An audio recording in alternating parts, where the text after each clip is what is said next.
Hey, fellow pastors, McKay here. And if you struggle with sermon application, welcome to the club. You know you are not alone in this. But the real danger is that the problem is deeper than we think. And it isn't shallow application. It is actually preaching to the cross, which is good, and then presenting good advice, good ideas, and takeaways that are disconnected from the cross, which unintentionally undermines the power of the gospel. Of course, this does not mean we shouldn't do application. It means we should do application in a different way. I want to suggest that we think of it as cross-tethered application. And if you're using the Preach 360 Sermon Studio, then you know that whatever specific issue that you're raising in the problem movement, that becomes the negative application. It becomes the old way of the flesh, so to speak, that turns into the positive application when we get to the response movement. And that is the new way of the Spirit. But you'll also notice there's a movement between the problem and the response, which is the gospel. And that is why we talk about preaching to the cross and through the cross.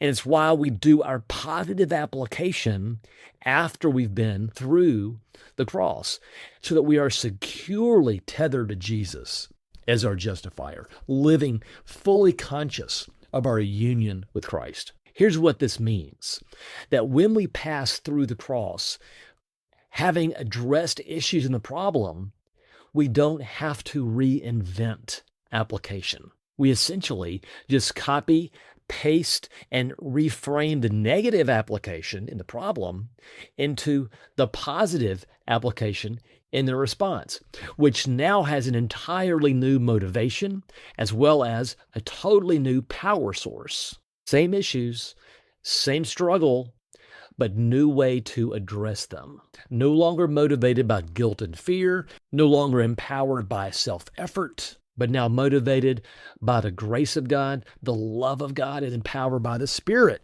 of God. This keeps application from being, here's what you should do, and turns it into, here's what you get to do. It's no longer, here's how you should change by trying, but here's how you can change by abiding. So let me show you how to do it. 3 simple steps. Number 1, name the specific problem issue. What's the old way struggle in the text that we brought up in the problem movement?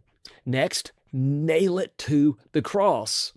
Nail the issue to the cross in the gospel movement so we can tether the issue to Jesus as justifier before we speak of any real change, because we must be living in union with Christ before we're going to see the fruit of that union. So name a specific problem issue, nail it to the cross, and then reframe the problem as a response to God's grace, a response to the love of the Father. We're essentially taking the old way struggle and we're recasting it as the new way opportunity that isn't a law-driven have to, but a grace-motivated, Spirit-empowered get to. This is cross-tethered application. And it will reorient your listeners to an entirely new way, not only to see the Christian life and to experience it, but to feel what it is to live in the freedom and the power of God's grace. If you need some help doing these things, then check out preach360.com. The online sermon studio will walk you step by step through the process. I would love for you to experience what that is like. My name is McKay, and I look forward to seeing you next time.